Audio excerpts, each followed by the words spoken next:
Сәлем достар, каналыма қош келдіңіздер. Бүгін сіздермен өте нәзік, жұмсақ болып шығатын балды торт пісіреміз, яғни медовик пісіреміз. Тортқа қажетті заттардың барлығын описание бөліміне жазып өтемін. Ең алдымен балымызды буда ерітеміз.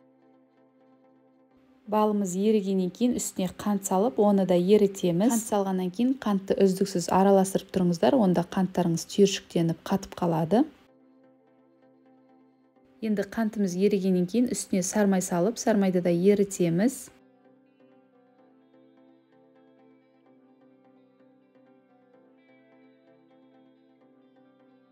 Енді ең соңынан 1 шай қасық ас содасын салып, жақсылап ағарғанша араластырамыз.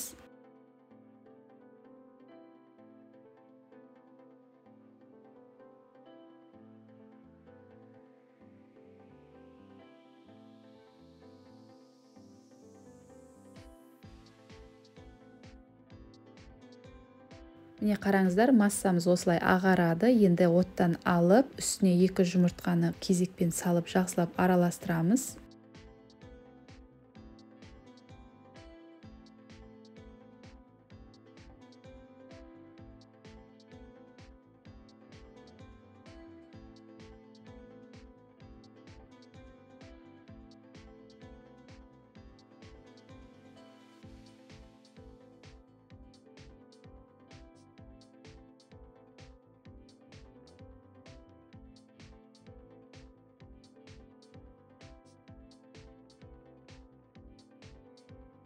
Жұмыртқаны салып жақсылап араластырғаннан кейін енді үстіне ұн салып, жұмсақ қамыр болғанша илейміз.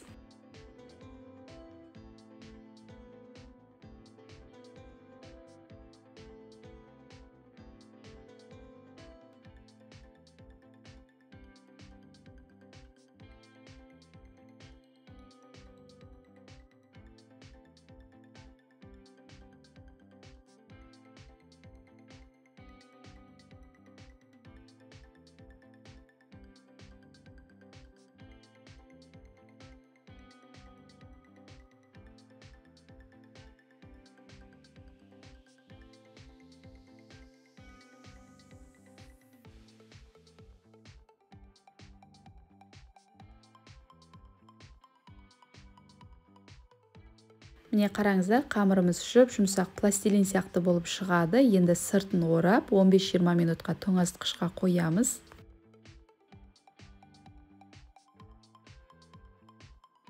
Қамырымызды тоңазытқышқа қойғаннан кейін оған дейін кремін дайындаймыз. Ыдысымызға салқын сүтті құйып, үстіне сармай, қант және крахмалын салып жақсылап араластырып аламыз. Кремге қажетті заттардың барлығын міндетті түрде алдын ала салқын сүтке салып жақсылап араластырып алыңыздар. Егер ыстық сүтке салып араластыратын болсаңыздар, онда крахмалы ермей түйіршіктеніп қалатын болады. Сол үшін барлық затты салқын сүтке салып, одан кейін жай отта ерітесіздер.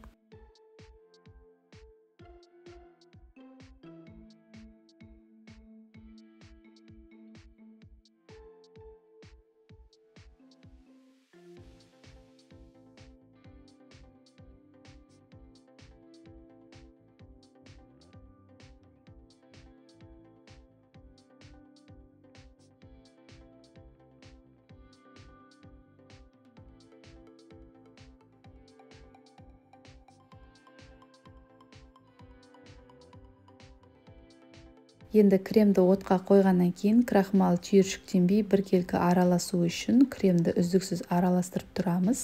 Міне қараңыздар, креміміз қоюланды. Енді оттан алып жылытамыз. Кремдеріңізді міндетті түрде жылытып алыңыздар. Ыстық күйінде немесе суық күйінде жағуға болмайды. Міндетті түрде жылы болу керек. Енді қамырымызды тоңазытқыштан алып 4 немесе одан да көп бөлікке бөлеміз.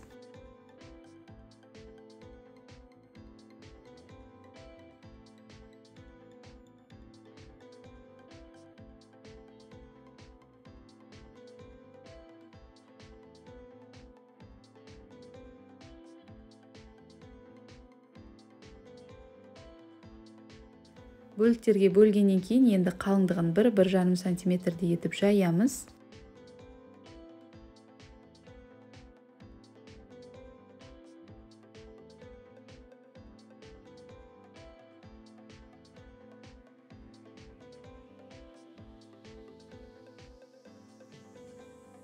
Қамырларды жайып жатқанда алдын ала пештеріңізді 200 градусқа қыздырып қойыңыздар. Енді қызып тұрған табамызға қамыр жабысып қалмасы үшін осылай ұн сеуіп, қамырымызды саламыз. Қамырымыз өте жұқа болғандықтан 4-5 минутта тез піседі, сондықтан пештеріңізді қадағалап тұрыңыздар. Міне біздің бірінші қамырымыз пісті. Енді қалған қамырларды дәл осылай пісіріп аламыз. Міне мен барлық қамырларды пісіріп болдым. Енді барлығын бірдей формада кесеміз. Қамырларымыз піскен кезде өте жұмсақ болады. Бірден осылай кесіп алыңыздар. Қазір суығаннан кейін қатып қалып, кесілуі қиын болады.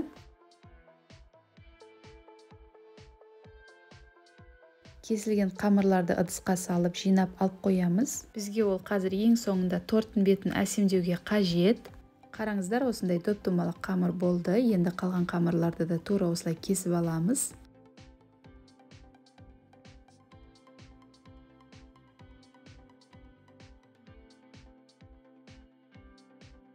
Енді корждарымызды жинаймыз. Кремді жақпастан бұрын жақсылап араластырып аламыз. Содан кейін 3 немесе 4 қасық құйып, барлық жеріне жақсылап жағамыз.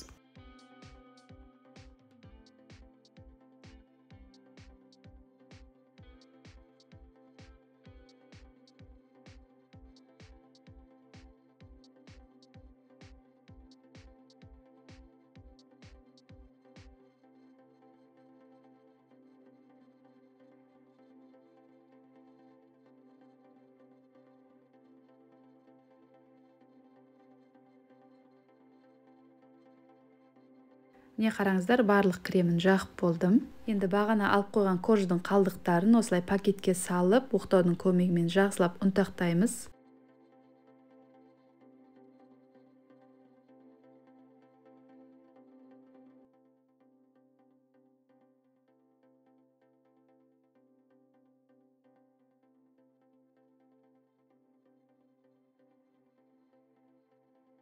Міне қараңыздар, корждарымыз осылай ұнталады. Енді торттың бетіне жақсылап себеміз.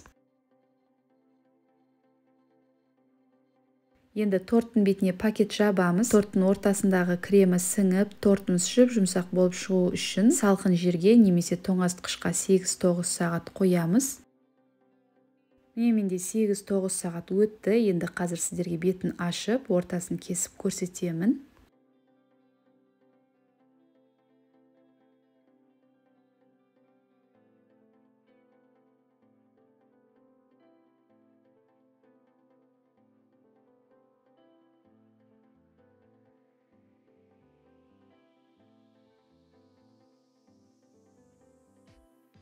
Қараңыздар, кремім тортқа сіңіп, тортым өте жұмсақ әрі дәмді болып шықты. Сіздер де дәл осы рецептпен жасап көріңіздер. Сіздерге ұнайды деп ойлаймын. Сіздермен болған Алия, сау болыңыздар.